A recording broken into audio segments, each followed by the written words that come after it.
This little sliver of brain here is the area that we were trying to protect. We worked with you on your breathing so that your brain wouldn't come all the way out of your head.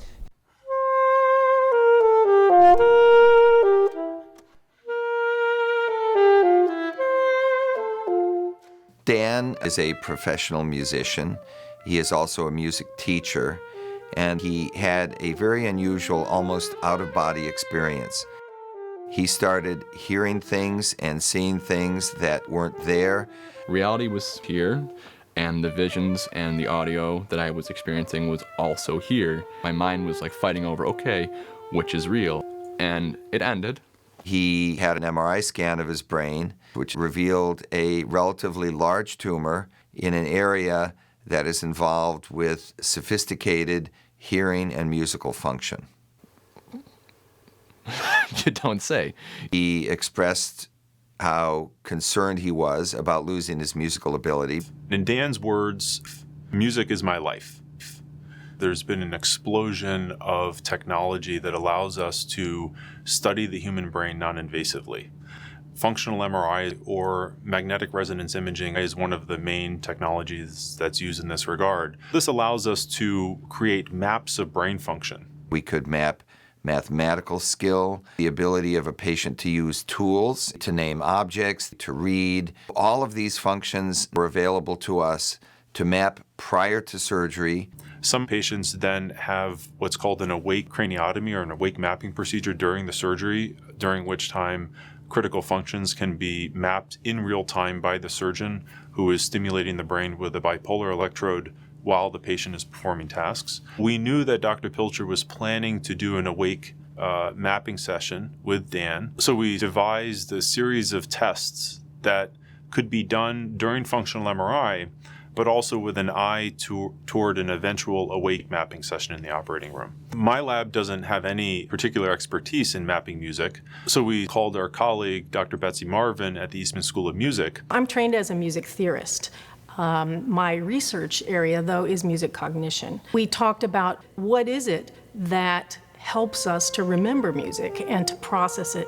In consultation with Dr. Marvin, we came up with this test in which the patient would hear a piano melody and would then have to hum the piano melody back. My job was to listen to him humming and to say whether it was right or wrong. We interleaved repetition of spoken sentences with repetition of piano melodies. You're going to hear either a melody or a sentence, and then you're going to repeat it back out loud. We've spent many days with him prior to surgery getting functional MRI scans of his brain. We could then construct a map, millimeter by millimeter, with great accuracy of where music was located in relationship to this tumor. The most assured way in the operating room to know that his music abilities were intact would be to actually have him play his instrument. During your surgery, you're going to be laying down on your left side. That's never how you would play a saxophone, so we really had to be creative in how is this going to work. I had far less movement and far less freedom with the fingers on both hands. It was such an awkward angle, and it worked. And he brought it in to play for this team of nurses and doctors and experimenters and me.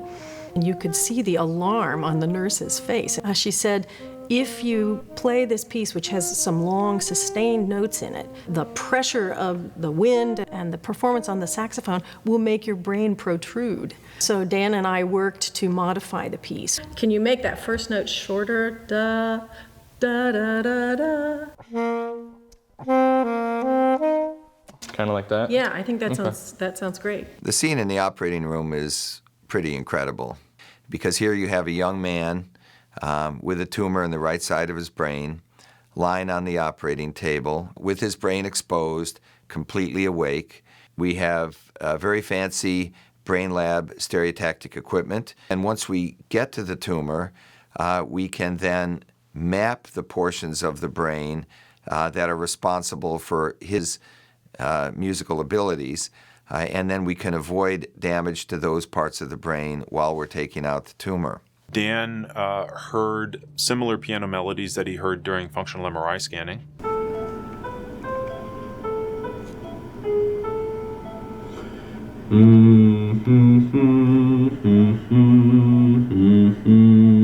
Dr. Marvin was in the operating room scoring the patient's performance in real time. We were continuously testing him to see if anything we had done impacted his musical abilities. I would stimulate a region of brain that we felt was responsible for music to try to interfere with the ability of your brain to hear the note and to hum a note correctly.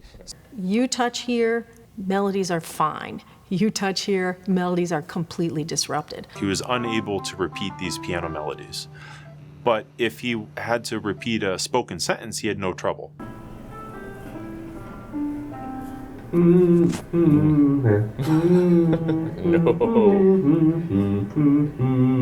And then we got to the final part of the tumor resection, which we knew was immediately adjacent to the area which was responsible for his musical talent. We felt very confident and removed the final portion of this tumor.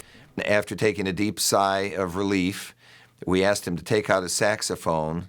So we handed it to Dan.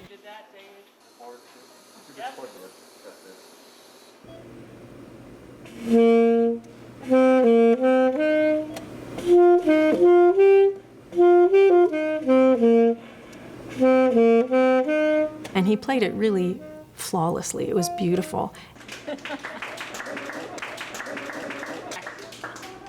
We have brought the cognitive science laboratory into the operating room. Every patient where we think there's an opportunity to improve the outcome for that patient, we ask Dr. Mann to take a look at that patient. Every time we do an operation, we have an opportunity to learn something more about the brain. And that information makes the operations we will do in the future all the more successful. I went back to work just over a month after the surgery. We are a year out from his surgery. He's teaching, he's playing his instrument. He feels that his musical talents are at least as good as they were prior to surgery. And he does not have seizures anymore. His tumor is gone, and he has his entire life ahead of him.